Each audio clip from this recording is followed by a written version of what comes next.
Last year, the Z Play was beloved and possibly the best version of the Moto series because of that amazing battery life, and you still have the options for the Moto mods and all that.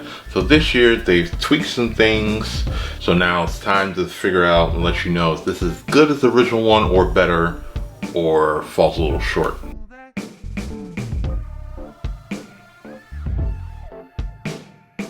So the new build on the Z2 Play is one of the things that have been beefed up. It's now slightly slimmer and a thinner profile. Moto swapped out the glass rear for an aluminum feel, and their new fingerprint reader is now faster, wider, and more oval. The 1080p AMOLED display is the same as last year. It's bright and still good. You don't have the pop as you have with Samsung. It's definitely a solid display. So under the chassis, you have a Snapdragon 626 processor with 3 gigs of RAM, 32 gigs of storage, expandable via micro SD. Everything runs pretty snappy, from streaming media to running multiple apps. Only time I noticed a little bit of sluggishness is when doing some of the image processing after taking a picture. It can be a little bit slow, but it's not as slow as say using like a processor from like 2 years ago. On the battery side of things, you have a 3000 milliamp battery inside, which is obviously a lot smaller than the 3510 milliamp from last year. So last year's model was giving you 48 hours of juice on moderate to heavy on a single charge. This year's Z2 Play isn't going to give you that, but you're still able to get about a day and a half. So it's not going to last you as long as last year's, but it's definitely better than other flagships in the market right now. Moto didn't do too much with the cameras in regards to the Z2 Play compared to last year's model. However, they did give it a slight bump with a faster lens and faster focus system. So now you have a f1.7 lens, the lower megapixel going from 16 megapixels to 12. So along with that, you have laser and phase detection autofocus to get a better shot. The results lack a bit of sharpness and dynamic range. Solid mid-range shooter. Of course, not comparable. You could get a little bit better with the Moto Z Force, and then, along with other flagships out there.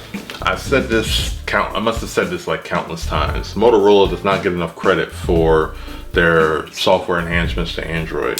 Z2 Play is running Android 7.1.1 Nougat with their own, custom stuff. So you keep the double chop for flashlight, double twist for camera action. The Moto display, which pretty much all phone makers more or less copied, whether they admit to it or not, gets a lot better. You now have the ability to respond to notification or messages via typing or by voice without having to unlock the device. So if that was that one feature you wanted, they finally gave it to you. Speaking of voice, Moto Voice gets some new tricks. You now can use it to wake up your device, access Google Assistant, request specific actions by saying show me the weather, calendar, open Chrome, more. Motorola definitely wanted to make their Moto fingerprint reader a bit more useful than others.